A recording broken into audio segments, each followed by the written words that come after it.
Welcome to the Hoops Talk. We're just churning these episodes out. Churn. Yeah. So much churn.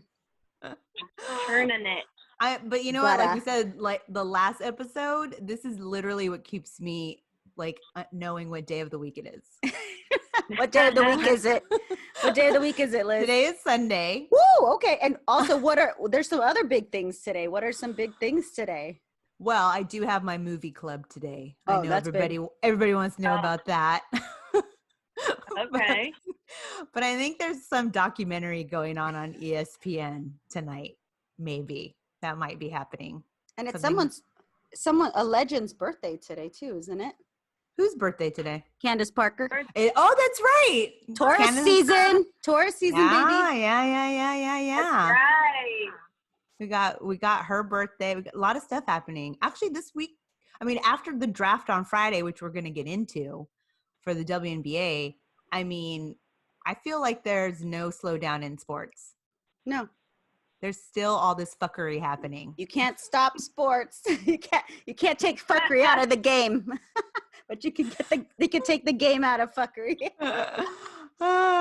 Well, I mean, we have a big show. We have a guest coming on for our Women Crush Wednesday. I'm really excited about. Worked with her in the past. And I know, Kendall, you've worked with her as well. So excited to bring her on. She's in our virtual waiting room for Zoom because we're so sophisticated. And we're bringing her on. And then I think we're going to spend most of the second half of the show talking about the WNBA because we Zoomed it. We all watched it live Zooming it, which was pretty hilarious.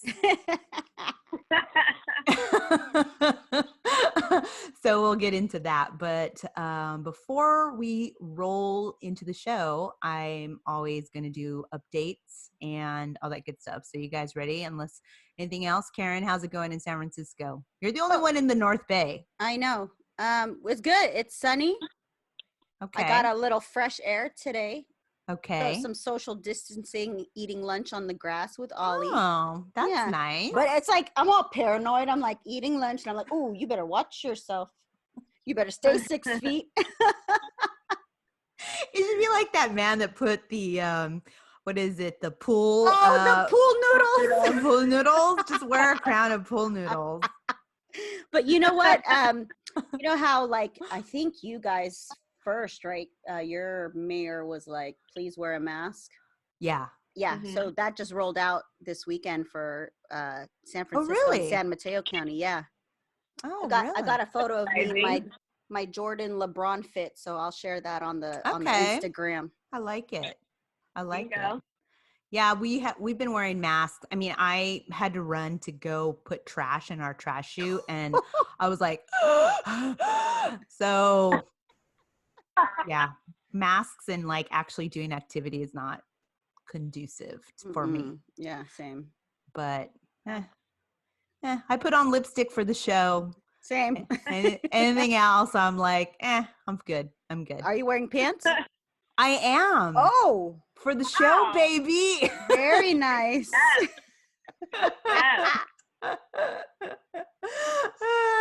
Yeah, I leveled it up today for this recording. I like it. And the movie club. Are you guys doing video too? We do video for the movie club. You're set. You're looking. I'm set. Everyone else is going to look trash. I know. I'm going to look real good. Real good. Are these pants with zippers or? Absolutely not. Not. Yeah. No, absolutely not. Okay. No. They're pajama pants. I didn't know if we reached that level yet. You know? Yeah, I don't know who's in that level. No, I mean, I'm like because I started doing yoga. I know I told you guys this. It's been like 2 weeks now since I've been doing like some yoga, and I almost did it with no pants on today. I was like, fuck it, why not? I see like those gurus just using, their little underwear and sports bra.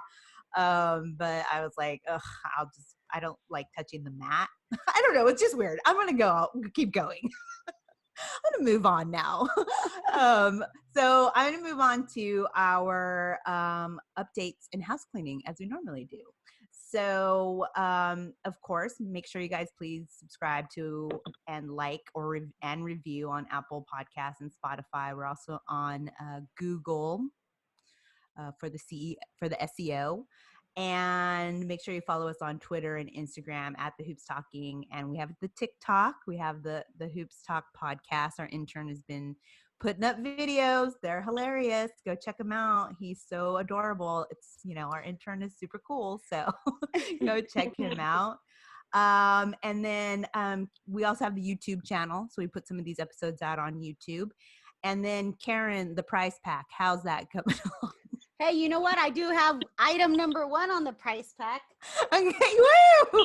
Wow.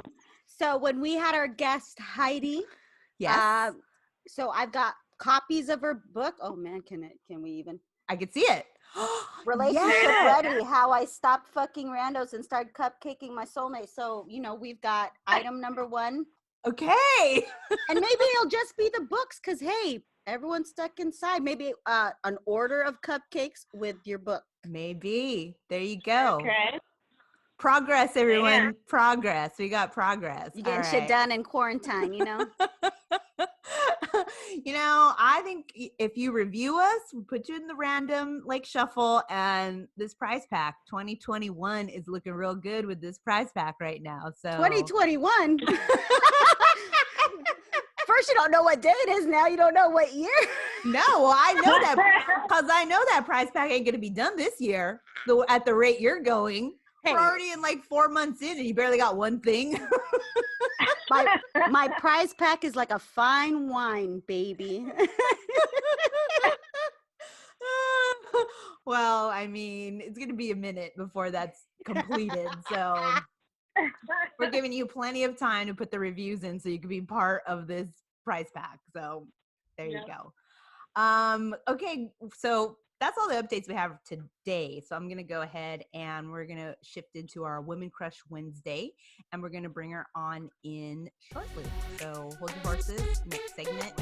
Hey, everybody, we are back, and we're here for our Women Crush Wednesday, and we want to welcome Krysten Peek, Yahoo Sports NBA draft analyst, to the podcast. Welcome, Krysten. Hi, guys. Thanks for having me. I'm so excited to talk basketball when there's no basketball going on. This is great. I know, but there still has been a lot of things going on that I'm dying to talk to you about, because I know the first time we kind of worked together, it was right before Selection Sunday. I think we were 2 weeks into before Selection Sunday. Yes, deep sigh. Yeah, I know.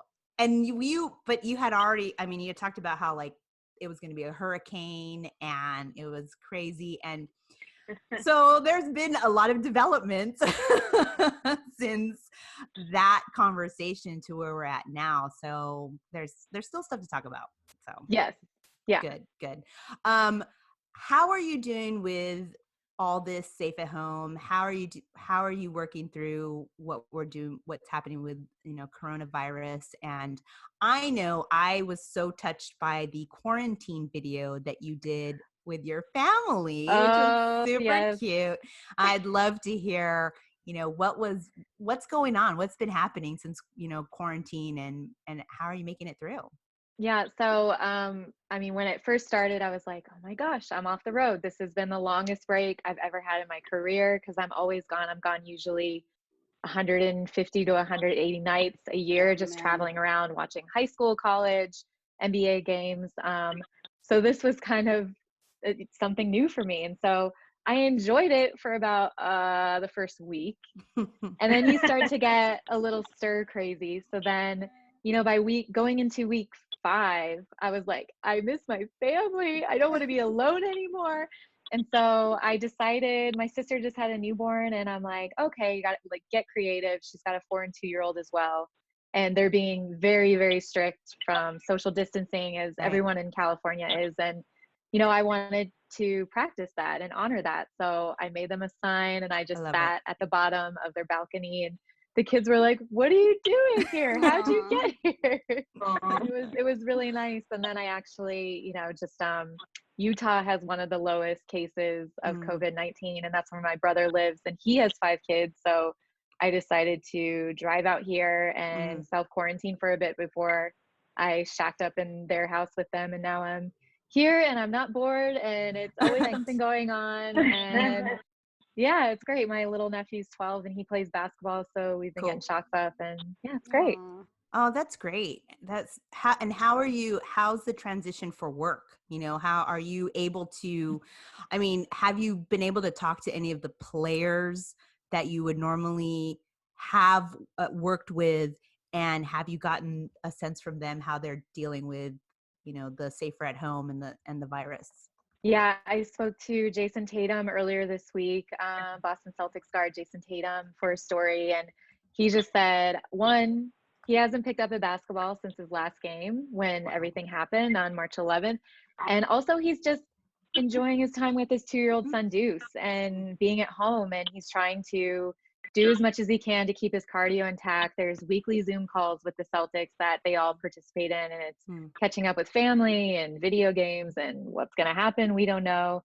And what we did find out from Adam Silver's and the Board of Commissioners or Board of Governors or whatever meeting on Friday is they don't know. They don't have an update. They're going to wait it out for some time now. And what Jason said to me was the way they see it happening is it's going to go a month back to the facilities to get back in shape, to get back the team back oriented. And then after that, it's scheduling and what's going to happen. So we're looking at the very least 2 months out for an NBA season. And then what does that do for the draft prospects? You know, I've talked to a couple guys like Tyrese Maxey, who's a potential lottery pick, and what he's doing to kind of stay in shape and be in the loop and just try to get as much information from this draft process that's going to be very unique for all the players.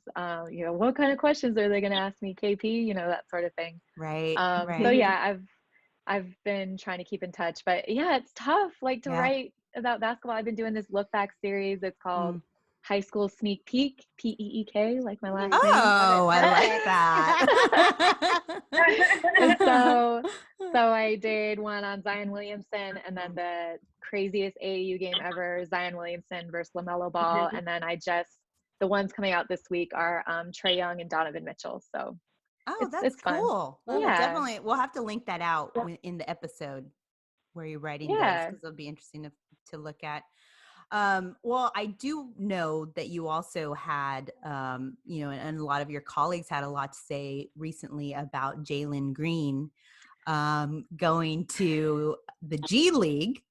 We did some research because we were like, oh, we need to extract as much as we can from Krysten about this, you know, because the G League has developed, and from what I understand, so that the prospects don't go to the NBL. And is that correct? Am I understanding that correctly? Yes.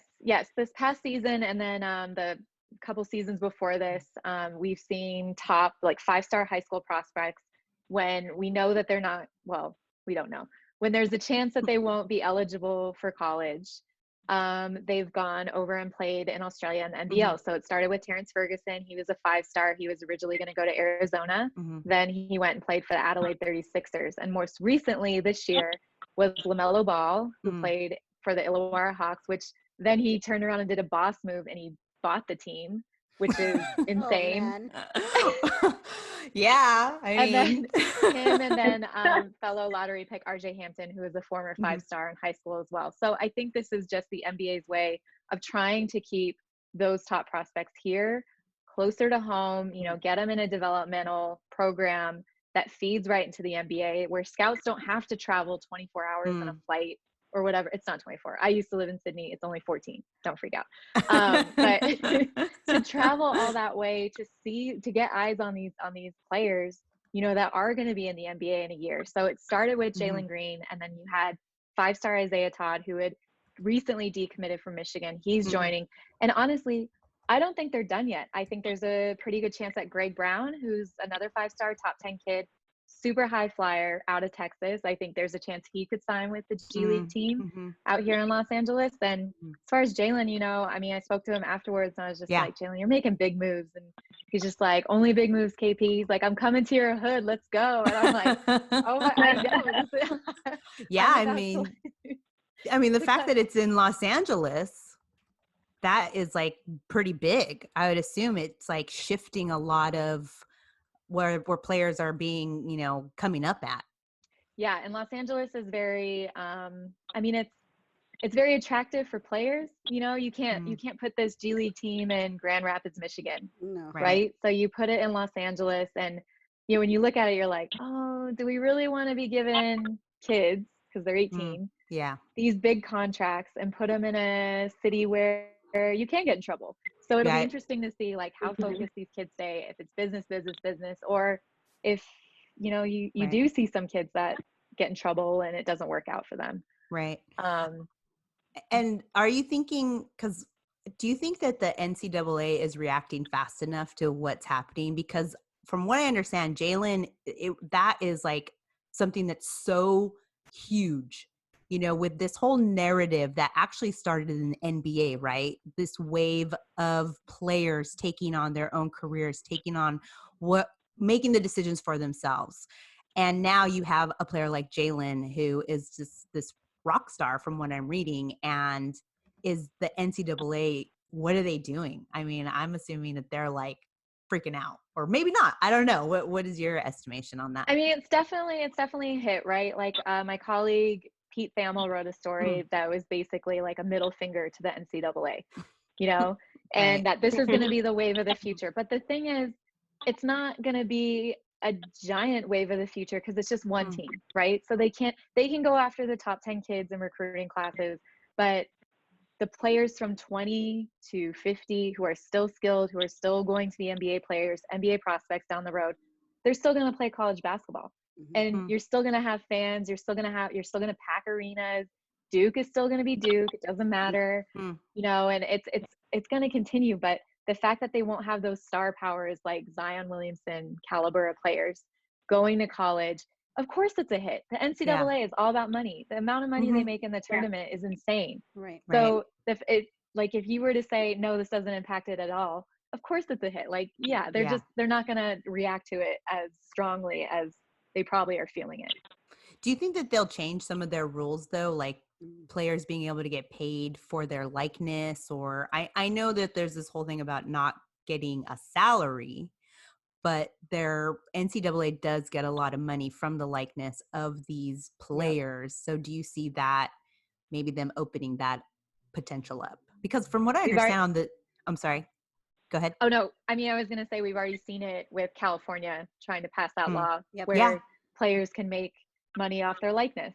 And I think that's fair. I honestly think that's fair because you look at someone like Zion Williamson, LaMelo Ball, even Jalen Green, we go even farther back. Mikey Williams, who is a freshman in high school right now, who has something like 1.8 million Instagram followers. Yeah. He is a celebrity. I've been to 4 of his games and he is hounded by children, like wanting autographs. He's hounded by grown men wanting autographs, as a freshman in high school. So they need to change something because otherwise these players aren't going to go to college because you know what? Mikey Williams right now could make 15 grand off an Instagram post and start making and building his brand right now. Yeah. So why wouldn't he do that? He wants to play in the NBA. He doesn't want to be a college basketball player. Yeah. So if they want him to play and they want those eyeballs to come, then something needs to change. And how have you got the temperature from the parents? I mean, to think that your kid has this option to start, at $500,000 for a yearly salary at the G League and forego an education. I mean, as a parent, are you hearing anything there? Or are they like, hey, you know what, this point? That doesn't matter. Get the bag. Get paid. Okay. Okay. Nice. That's fair. That's fair. I mean, if I would have gotten the bag if I could. But I went to art school, so. Listen, education will always be there. Sure. Say your career ends and you're 35 years old. That's a long career in the NBA. Go back to school. Education is always going to be there. Basketball is not. Yep. It's not. Wow. It's crazy. It's just insane how that cascaded. I feel like it cascaded from the NBA, but I could be, I would assume they're looking at the NBA going, well, that sounds about right to me. I want to get that same kind of money. Yeah. going. And I think too, it's the times, right? If you even think about other industries, influencers on social media. Everyone's sort of taking control of their own careers, especially with the amount of free or cheap resources. I mean, that's kind of a little bit what we're doing with the podcast. You know what I mean? And being wanting to be in sports media, we're taking control of it in our own way. So I think that's just part of what's happening around sports, especially college. Yeah, 100%. And we've seen it. I mean, I don't understand why this is something new. Over in Europe, you've got professional soccer. They see a kid who has potential at 12 and they sign him into the developmental league. This isn't rocket science. You know what I mean? Like, we don't need to send these kids to pretend to go to class for 5 months. Pretending that it's all about the education in order to then go to the NBA and make millions of dollars. Like, come on, what are we doing here? I mean, I feel like the criticism, I mean, when do you think that type of critique of the NCAA started? Because for a lot of times, I mean, everybody was like, no, this is great. This is how it should be. I mean, where did we reach that like tent pole that kind of shifted where people maybe they thought it, but they weren't writing about it? I mean, you could go all the way back and argue Carmelo Anthony's one year at Syracuse. You could go all the way back, and then Kevin Durant's 1 year at Texas. I mean, that the fact that we were forcing these players who were clearly going to be NBA All-Stars to play a year in college is a joke. Yeah. And they don't get anything from it. And they still don't, you know, except that I mean, the NCAA does.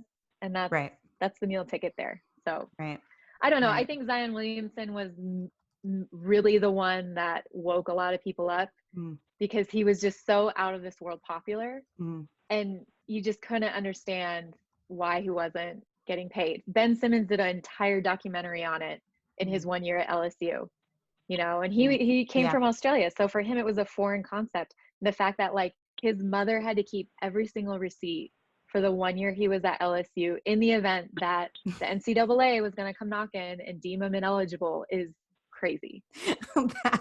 That is insane. Well, I mean, you know, I always say follow the money. You know, follow the money because everybody wants the bag. And NCAA, I feel they're gonna need to do something quick. Yes, they're gonna have to act a lot quick. And I'm assuming this is. I mean, we're talking about men's basketball, but on the women's side, you know, we'll see what happens there. I'm assuming Sabrina is the Zion. You know, of the WNBA. So that is then going to be her. She's the trajectory. Oh, 100. Sabrina was the best. College basketball, men's college basketball was so weak this year that the most popular college basketball player out of the entire season was a female, and it was Sabrina. Yeah. You know. Did you watch the WNBA draft? Did you catch any of it? I only saw highlights of it. I mean, obviously I saw when they honored Gigi and her teammates, and I'm just like, oh, it's still just so fresh. And then I saw Sabrina, you know, get her name called and everything, and then her jersey sold out right away. And that just goes has that. I don't even know if that's happened on the NBA scale as quickly as it did with Sabrina. Yeah, so, it did. I think it sold out in an hour when she got picked. It took an hour.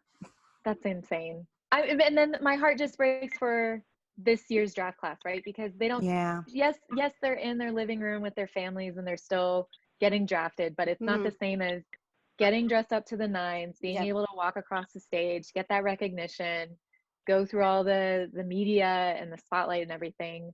So yeah, it's just a weird year. And same with the guys. Like, we don't know what the NBA draft is going to be like this year. There's going to be a lot of question marks. I talk to a lot of teams and they just say there's going to be a huge range. Like, we're going to see players like Nico Mannion, RJ Hampton, even Tyrese Maxey. Like, are they going to go 5? Or are they going to go 15 or 20? Right. Cole Anthony, where are you going to take him? What team's going to pick him up? So it's just this year is just going to be crazy. Yeah, I would assume. I mean, who knows? I know that they're talking about, you know, starting up the NBA. As you said, there's no like concrete plan, and there's still a lot that's being discussed, and everybody, you know, has different opinions on it. But if we were to go into the NBA draft, it's gonna have to be virtual. Yeah, that's probably what's going to happen, which is sad for me because honestly, the NBA draft selfishly is like my favorite day of the year. It's like graduation because I've seen these Right. players from the time they're freshmen or sophomores in high school with braces on and, rising up the ranks, then they kill it in college and now they're realizing their dreams. They're shaking the commissioner's hand and then they come back and they we talk for an interview for the last time. Like, it's seriously my favorite day of the year. And I think you're right. Like, it's most likely either 100% going to be a virtual tour or a virtual draft, or if they do decide to do it, it's going to be the lottery that gets to be in there, and that's it. No fans, no families, no anything. They're just going to have to, and Adam Silver's definitely not going to shake their hand. So no. I know he's going to photo like a distant high five. I know, just like air hug like you did. Elbows to elbows. They're gonna instead of handing out the hats, they'll hand out masks with the team logo on it. In a medically sealed bag. Yeah, it's gonna be different. I mean, we're in the later half of the pod. We're gonna be talking about the WNBA draft because we watched it live. But yeah, in thinking about that, how things are gonna look, because they do talk about games without fans in it, right? And I think that's surreal. I will say this though, I watched, so I was working on a story on a coach, a friend of mine who used to coach for the Lakers, who now is coaching over for a EuroLeague team in Italy, in Milan, Italy. And their last 3 games were played without fans. So I looked back and watched that game film, and honestly, yes, it was very surreal, but you know what? They still had the guy doing that do-do-do-do-do-do. And then defense. So there was a little bit of Spanish atmosphere, but then on the flip side, it was kind of cool to hear everybody talk on the court and the coaches yell at the players and everything. So when I'm saying when, putting it out there, when the NBA season does resume, I think that's what it's going to be, honestly. And it's not horrible. Do you think this season is done, or are we going to try to salvage? No, they have to try to salvage it because of trade implications for the draft. I mean, in the sense where if a team isn't necessarily big on this draft, but there's a free agent coming up and they want to try to trade their draft pick, they need to know what's available. And the only way to do that is just through finishing some sort of season, even if that's just a really quick, if you took the final 4 teams in each final 8 and you just did single elimination, no best of 7, just played a tournament like that, maybe that could work, just to speed it up. But I don't see an NBA draft, if they do finish up the season, happening at the soonest until August. Okay. And I have to ask you what you thought of the NBA horse challenge. It was unwatchable. I'm sorry. Thank you. Yes. I commend them for trying. And it was fun to see some of these players' backyards and Mike Connolly's air-conditioned gym. Right. Ridiculous. But and I saw Zach LaVine, he's just it's freezing. The sleet and snow is starting to come down and you're just man, get inside. This isn't worth it. But I mean, I commend them for attempting and trying. I thought Sirit, our coworker who writes for the NBA, who's awesome. You guys should have her on sometime. But her response was N/O/P/E. Nope.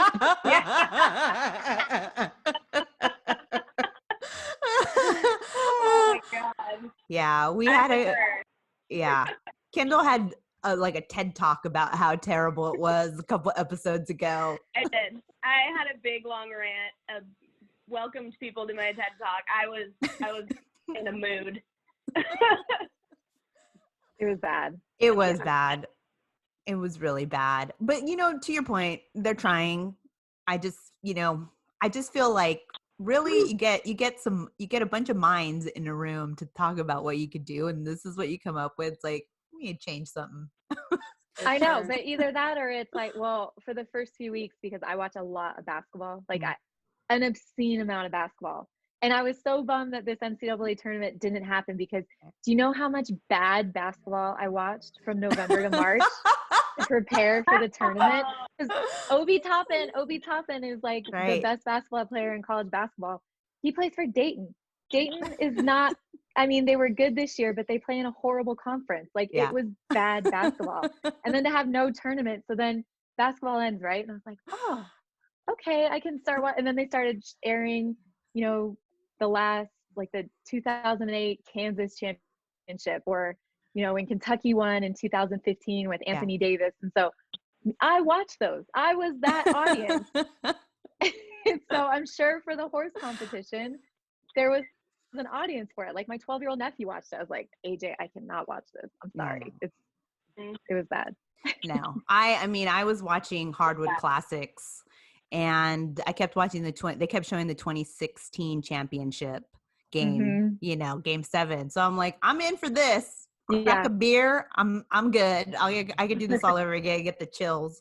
Right. So yeah, I could understand how that would, but the horse was no bueno. No. So who do you think, or could there ever be a Sabrina Ionesco in the men's NCAA? Have you seen a player? Because I know Obi Toppin you mentioned, and you had mentioned him prior, and you're saying, I mean, this kid's being like the next Anthony Davis situation. But are you seeing anyone? I mean, she's incredible. They only come around once in a while. But is there someone that you can maybe, like, if you had a crystal ball and you could predict, we get the Krysten Peek bump right here, the peak of the peak. Yes. Well, the problem is no player of that caliber on the men's side is ever going to play 4 years in college basketball, right? So we're never going to see that. But what I will say is what we're already seeing in high school is this player like Amani Bates, who is going to be a junior in high school. He became the first sophomore boys basketball player ever to win the Gatorade National Basketball Player of the Year award. And he is insane. Okay, Amani played against Bronny James in front of LeBron. It was like a blockbuster AAU game, and Amani had 43 points on Bronny. He is the real deal. He is so good. He has been touted as like the next LeBron, not because of his size and who LeBron was in high school, but just the fact, like, what we're seeing him do at the high school level.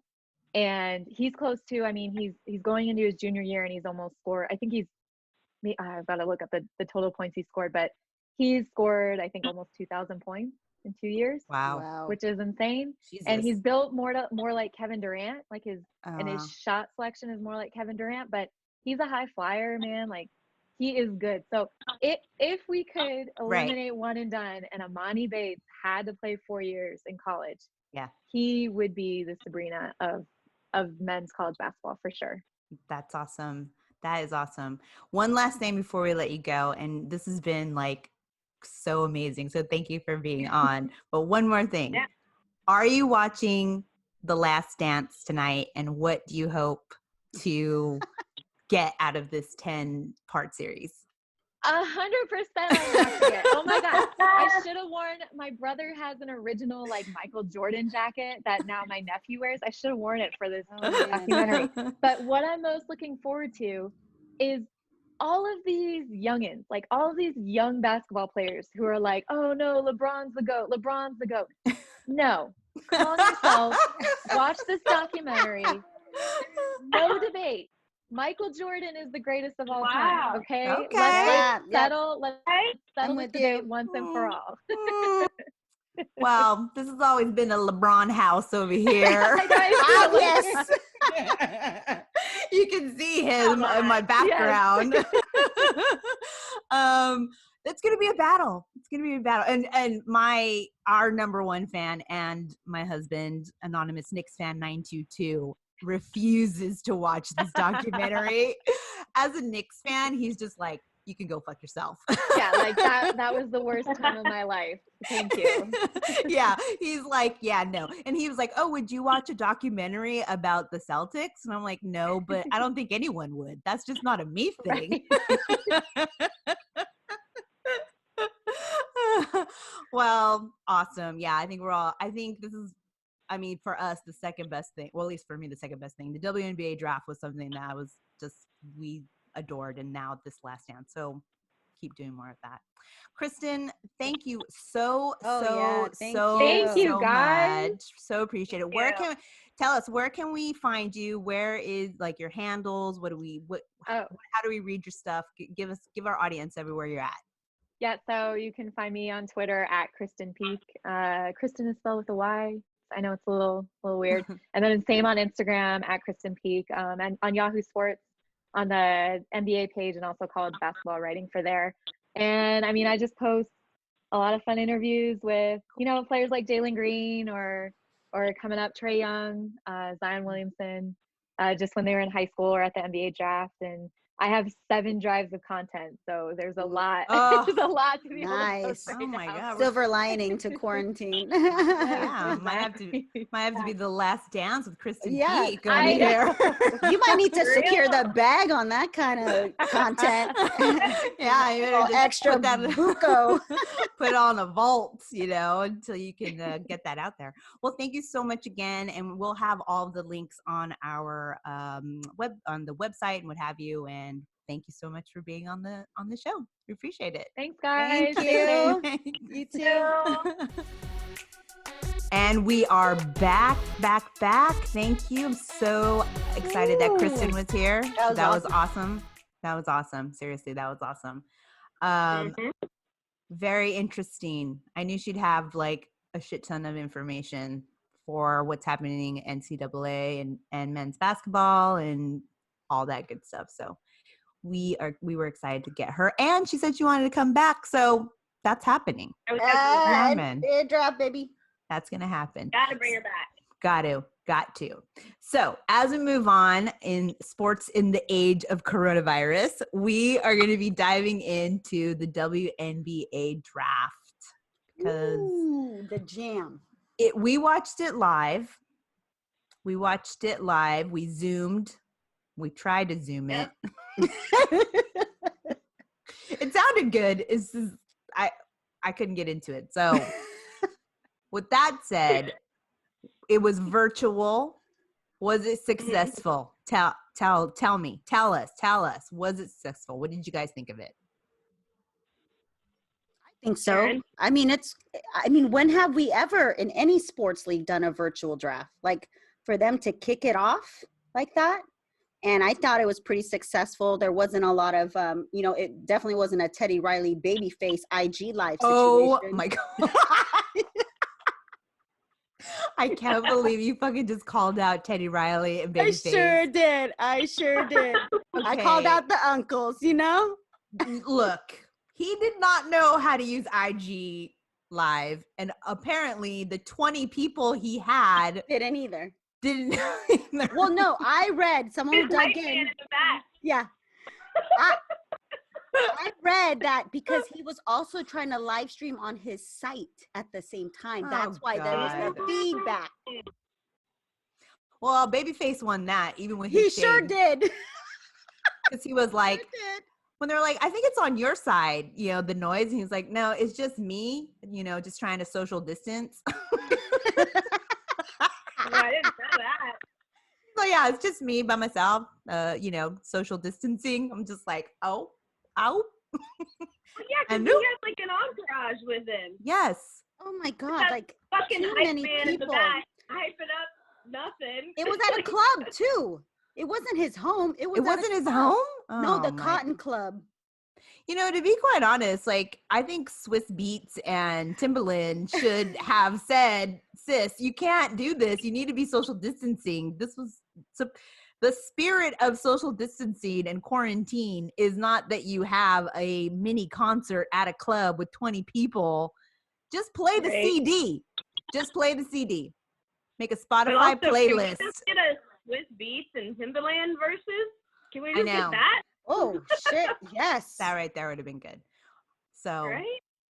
yeah, I will have to say the virtual draft of the WNBA went a lot better than Teddy Riley versus Babyface, 100%. And I think they're gonna also try it again tonight at 8 or something. Well, I thought it was gonna be at least pushed back Tomorrow. a while. Oh, tomorrow, Monday. Tomorrow. Yeah, no. Um, You know what? Just play the CD. Just play the CD. You don't need to have a band, Teddy Riley. band. So You don't need backup dancers. You don't No. need a sorry ass flat screen TV in the back showing some like live wire graphics. No. I don't know what that was. I was like, is he in a karaoke room? That's like the It might have thing been. that puts up the lyrics. I don't know what was happening there. And I was like, you didn't have to be extra. So extra. Didn't have to be extra. That's what happens when we all try to do backgrounds and have all these speakers going. And so, no, just put on the AirPods and let's go. So, yes. So the draft was better. I thought it was done well. I have a few call outs. One is the delay in the actual feed, because Karen, you watch it on ESPN stream. It was like 5-minute delay. And myself and Kendall were watching it on ESPN on cable, and even her and I had the delay, which was bizarre, because then Kendall would be excited and I'd be like, what's going on? And like 2 seconds. And then 5 minutes later, Karen would figure out what happened. And we're like, wait, what? this Zoom party is not, it's like you were walking out of the bathroom after everybody announced Making something. comments about the like second draft pick when the third draft pick was already unveiled. Yeah, I was just like, Karen, where are you? So yes, that was a little problematic. And 2, the delay between the players knowing that they got picked. Oh yeah. And like they were just sitting there like waiting, and everyone's like, woo, but except for them and their family, who's like, okay, did we get picked? So that was a little odd. But other than that, I thought it was super precious that they all got dressed up as if they were gonna walk, Yeah, that was sweet. I thought that was really awesome. They got dressed up, and I thought it was great that they had their close family with them to celebrate. Holly Rowe was doing the live interviews with them. I thought that was incredible. So it had like this really, I don't know, it felt very genuine and very precious, even though they didn't get to do the whole like quinceañera situation with actually being there at the draft. And I think we all shed tears in the beginning with the honoring of Gigi, Alyssa, and Peyton. Yes. Mm-hmm. Brought me to tears. Definitely. And then Vanessa coming on. Oh, with Kobe's sweater. Oh, Wearing Kobe's sweatshirt. oh, that broke me. Yeah. That was a breaker. Yeah. Good. And they just celebrated an anniversary as well, I believe. Oh man. Wedding Damn. anniversary Her yesterday. 2020 is deep. Yeah, no, her 2020 Is deep. Oh, it's awful. So that was very emotional and it wasn't tone deaf at all. The way that they did it, I thought it was incredible. And they also introduced, they didn't introduce it on the show, but later they introduced the Kobe and Gigi Bryant WNBA Advocacy Awards, which is incredible. I think that's going to be, that's to recognize individuals or groups that are making significant contributions and visibility to the perception of an advancement of women's and girls basketball at all levels. I just read that from the press release. So that is very important. And what's cool is Vanessa will be, she'll be presenting it every year at the NBA All-Star Game, starting with next year's All-Star Game in 2021, which I thought was weird, because why wouldn't you just give it out at the WNBA All-Star Game? But yeah, that's I had a couple of some beef. Oh, beef! Say it. Give us the beef. I like how you said like it was really precious how like they had their family, and they even like some of them did custom backdrops and they got dressed up. Like all of that was great, and obviously you can't really do anything about the connection. Everybody's connection is spotty and some better than others, right? So, like, they're doing their best with that, similar to the horse situation. But the beef I had with it is from day one, it felt like this is something that ESPN was just like, well, we have this thing, you know, we got to do it. You know, I mean, when they were like, we're in a fucking pandemic, there's no sports, and they're like, let's put it on ESPN too. There's the first thing that showed you proof that they just were like, let's just put it out there, right? Yeah. And then second, it was like they had finally it's on ESPN, and they had all of this time to prepare, and it's like they had the shittiest highlight packages for each of the girls. They did. They had like no like the analysis was like super quick and just like, all right, on to the next one, on to the next one. It was like they were just mailing it in, and it just seemed like they were just getting it out there to get it out there. Yeah. You know what I mean? Like, I understand where it's weird and like production right now is down. Like, you can't really produce much, like TV. But like, don't cut to the family. Like, you have multiple screens in like a control room or wherever they're doing this, right? You don't cut to the family if they haven't seen the pic yet.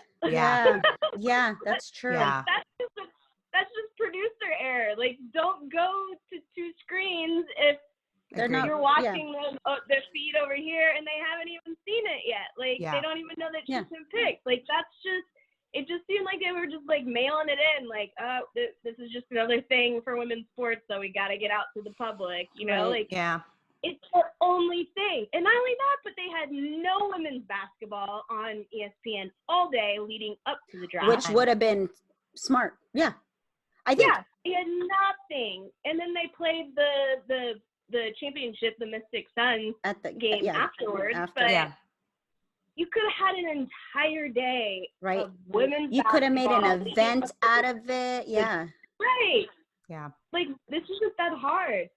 But, I mean, I think the WNBA commissioner did awesome. WNBA was great with the GG and all of that stuff. Yeah. And, like, they did their best. I just think ESPN just, like, super phoned it in. Oh, for sure. Yeah. I agree with you there. Yeah, I agree. Great points. You know, because to your point, too, ESPN, where are the marketing people on this? Like, or maybe that's the problem, is the marketing people. Because if you knew this shit was going to be, like, the marquee moment. There's no fucking playoffs. Yeah. Okay. Yeah. You know that this is going to be major. You have Sabrina in there. You have, I mean, so many things. And yet you're just like, no, we're just going to do the bare minimum. And the very first time you fuck up with going to the family without them knowing, you can course correct immediately. Oh, yeah. Right. If you're paying attention on there, you can see when they're celebrating and when they're not. Like, don't. Then you put Holly Rowe in an awkward position because she's like, "Oh, how exciting!" And then she can't really see what she's even commenting on. So it's just like she's in a weird spot now. And another beef that I have is, can we stop getting male athletes to send in congratulatory fucking videos? Like, that one girl, I can't even remember who it was. They had Kevin Love send her a video. Oh, yeah. Like, we don't need to feel adequate because a male athlete is telling us congratulations. Like, it was fucking rad when Simone Biles sent in that video. Like, that's Simone Biles. Right. Yeah. Like, I get it. Like, there's some male athletes that you want to hear from, but, like, it doesn't make it super special just because you're hearing from a male athlete. Like, you could have gotten any of the WNBA players. Yeah, right. Like, any of the legends. Any of them. Right. Maybe the ones on their team that they just joined. Right. Anybody. No, let's go to Kevin Love and Kevin Durant. And how much did they pay? Yeah. Money in their pocket. It's like, thanks. We got to see up Kevin Durant's nose while he was talking about Sabrina coming to Brooklyn. And it's like, great, you know, that's fantastic. I totally agree with you. That has always been something that I dislike, that they're always pulling in these male athletes. It's just not genuine either. No. You know? It feels like a pat on the head. Yeah. Like, welcome. Yeah. And it would have made sense more like for Sabrina if Kobe was still alive for it to be Kobe, because he was a mentor. Like that's Right. like much, but otherwise, unless these guys have a direct hand in being their idol or mentor, why? Yeah. I agree. I totally agree with that. That's very condescending, and it doesn't need to be done. Yeah. Yep. Yes. Agreed. And I don't know if they'll learn any. I'm sure everybody's saying, "Oh, this was the greatest virtual draft ever." No one's looking at it through that lens. You would hope that they would, Right. but that's why we have a show like this, is so that we can point those things out, as well as all of the cool stuff that happens. There are other things where they can do better. Yeah, for sure. Like your LeBron says, do better. Well, I was glad that it happened. They took the lead in something for the first time, but you're right. There's so much, and it was on ESPN's watch, and it was them who should have done more and done better. Because even the New York Liberty had like a preview party. The on IG Facebook. Live, and stuff, and it's just like, they're crushing it on these smaller platforms and getting the eyeballs from like next gen and people that are into this. And then you go to ESPN and it's like watching Dad Jeans, and you're like, great. Grandpa's in the old school broadcasting way. Yeah. But not only that, but then like you go to social media, and I feel like I saw 8 million things promoting that stupid ass horse game, and then it's like, we'll throw the WNBA draft a bone every once in a while. Like,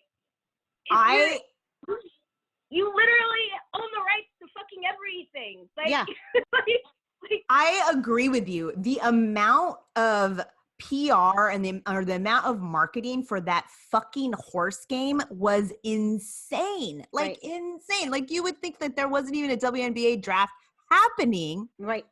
Because they wanted this horse to be the thing. And I'm like, it ain't it.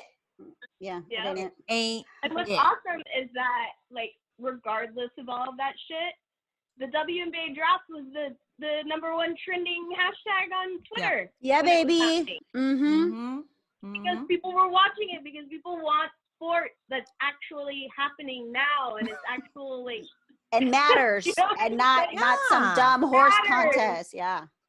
Right. Like, oh man. I agree. Anyways, that's my TED Talk again. I love the it. TED Talks. We gotta call them something else. We love though. Kendall's TED Talks. God. Free your talks. It's true. It's true. It's true. I mean, well, that also, another thing that was pointed out was that, there were many picks that aren't going to be able to go into the WNBA because there's not enough teams. There's not enough teams and space. So let's get some more teams. Try it. Their second round pick, like their second round women, and they worked their ass off. Nothing. Yeah. Now they what? They got to go to Europe. They're gonna have to. Can they even travel? Yeah, I know, because is that essential? Are they allowed to go? Like, it's like, in my mind, it is crazy that San Francisco doesn't have a team. It's so crazy, and we have the money if you think about it. Yeah, I just think Salesforce could literally own a WNBA team. Yeah, I find that to be insane. To me, maybe we write to Marissa Meyer and go, "Hey, you have some Mayer, let's you have some money, girl. Why don't you own a WNBA team?" There's plenty of money there. You could get a bunch of nerds from up there to put in there. Oh yeah, and own a team. And I know Engelbert's working on it, but how much smarter would it have been to have a telecom company sponsor the WNBA virtual draft, make sure everyone's Wi-Fi was tip top, 5G, fiber optic, whatever. Yeah, it would have been. The other thing. Yeah, they had all of this time in the world to make sure that all of those players that they basically knew, at this point who's going in the first time around, right? Yeah. You had all the time in the world to go out and make sure that their setup was perfect. Yeah.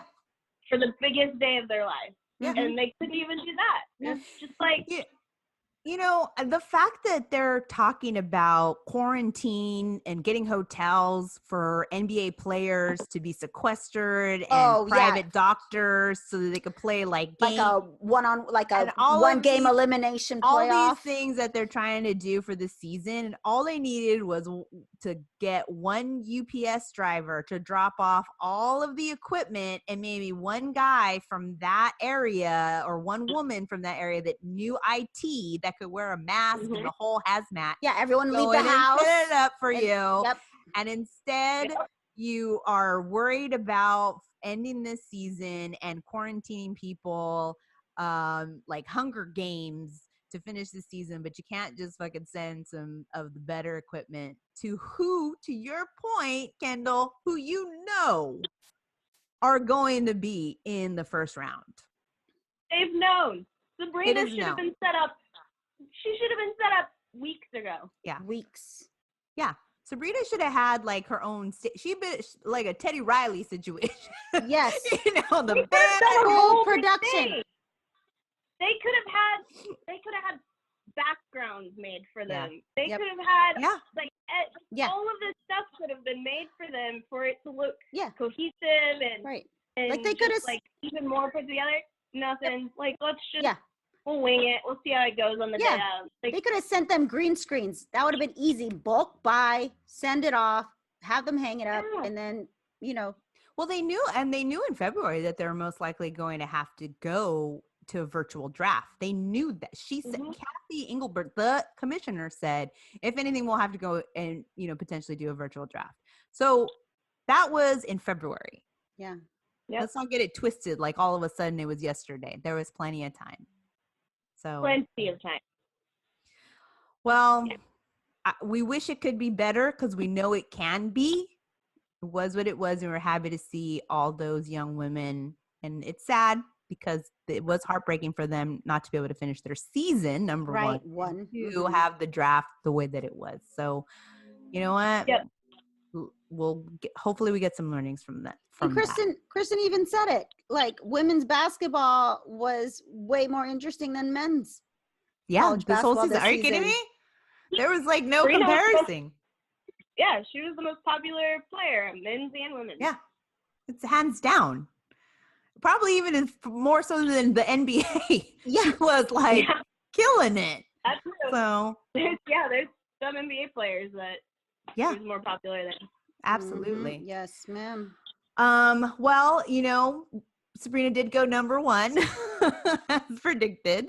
She went to the New York Liberty, which, we talked about it in our last episode. It's a great fit. I know some people are trying to say that it might expose some of her flaws, but those people are haters. Everyone wants to be find that. Oh, get out of here. Yeah. So no one asked. Her jersey sold out in an hour, as we said, 1 hour. I think it's back in there. They announced her Nike. Yep. Nike. Her signing on. I thought she was going to go with Under Armour, to tell you the truth. Because Nike's at least smart. They weren't going to not let the number one draft pick. Well, she was hanging a lot with Steph, so people were assuming. Oh, it's the Bay Area. She's a Warriors fan, so that's the big reason. Mm-hmm. She should be a Laker fan, but whatever. Walnut Creek, baby. I think it's because after Kobe died, Steph's like trying to kind of he's trying to be like, I'll be a boo. I'll be a boo. I'll be your mentor. Yeah. So those things happened to her. It was insane. Another storyline was that Erica Umake, she was drafted in the third round to the New York Libs. That means 3 Umakes in the WNBA dynasty. They're like the save some talent for the rest of us. I know, right? Yeah. But they are in there. So that was kind of awesome. So round one. I can never say Jonas's last name. They're like the equivalent. Pretty much. And there's 3 of them. And there's 3 of them. There's only 2 Brooks though, right? Or what's their name? Yeah, the Lopez's. Yeah. And then there's there's like a couple other sets. The ones that went to the Clippers and one went to the Lakers actually. The twins. Yeah. Twins. Yeah, they look exactly the same. I couldn't tell. That'd be so fucking confusing in LA. It's confusing to me. I'm just like, which one do I boo? They I should do an NBA Parent Trap Edition movie. Yeah, get that on LeBron's radar. For Space Jam. I get that on his Parent Trap. Has a real shitty British accent. And then someone grows their hair and someone shortens it and has to wear a wig or whatever when they do the switch. And then a cool handshake.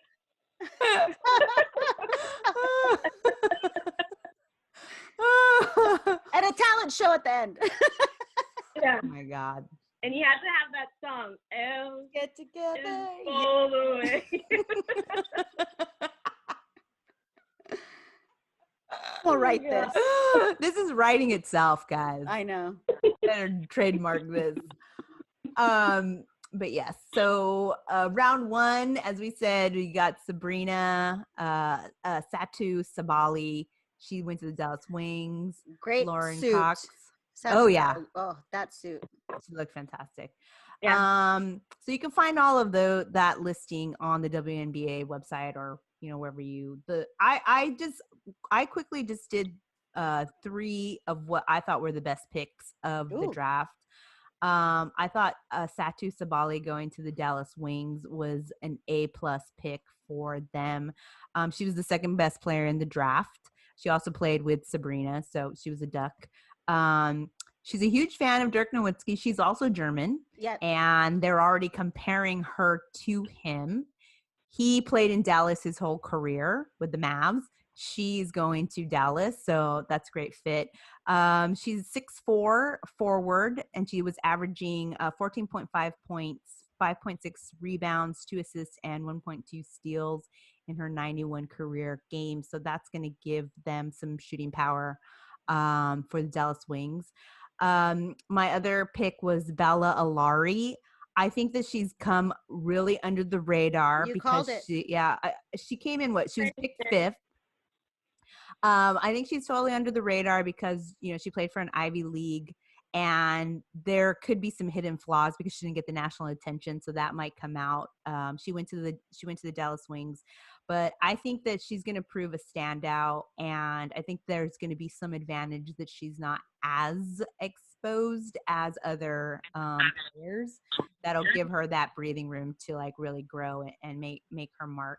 And I also thought Ruthie Hibbard. We talked about her a couple episodes ago. I think she went to the Chicago Sky. I think she's another perfect fit for them. She's 6'4", and she fills that need of a rotational post player. Her career was 65.1% shooting, which is the best in the Pac-12, and that'll be perfect in the pick and rolls with Courtney Vandersloot, who is one of the best passers in the world. So I think that'll give them what they need there. And my picks for best teams that came out of the draft were the New York Libs because Sabrina, and the Dallas Wings because they made some really smart choices, I think, in how they're building out. So that's me. I don't know if you guys have some narratives or some picks or who you thought was best teams coming out of this draft. I felt like the Fever had a lot of picks, didn't they? The Fever? Yeah, Indiana. But I don't know if they picked some of the top ones per se, but it seemed like they had a lot of choices to choose from in this draft. I know the Sparks had 3 picks, but it was later. They were in round 2 and 3. 3, yeah. Kennedy Carter to the Dream was a good pick. Yeah. She's another one that I think,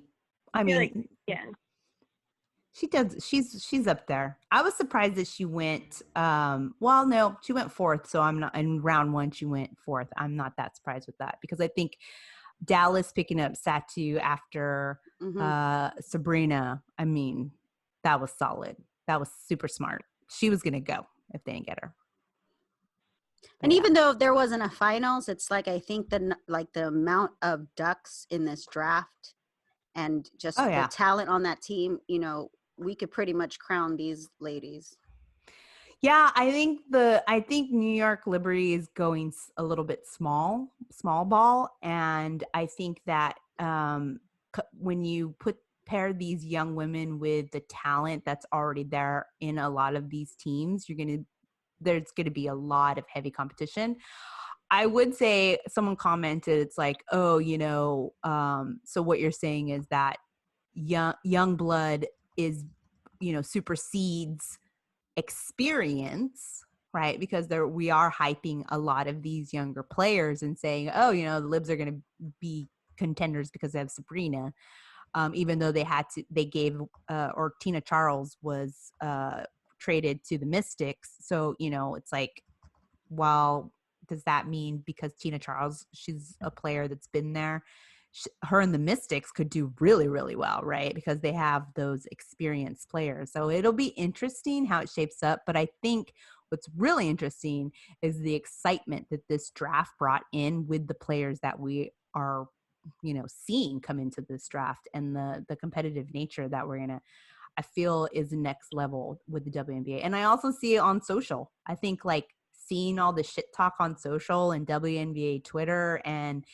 it's just, I feel like there's a big unleash that's happening in particular with this draft, and us having to communicate in the way that we have been in a less like face-to-face and more on a virtual landscape. So that just means you have to talk more on Twitter than you would in like to one another on the phone or, in the game, at the game. So that'll be interesting. So that was it. That's all I got, ladies, unless you guys have anything else you want to bring up in today's episode, because I think it's meaty, chunky, and thick with 2 C's. Beefy. Very beefy. Stick a fork in it. Thicker than a Snicker. All right. Well, I think it's time. I think we're ready. We're getting ready for the last dance that's happening. We're all excited for that. So we're going to wrap it up. As always, thanks for listening. Make sure to subscribe and review. We're on Apple Podcasts, Spotify. Follow us and DM us on our social handles. Don't forget YouTube.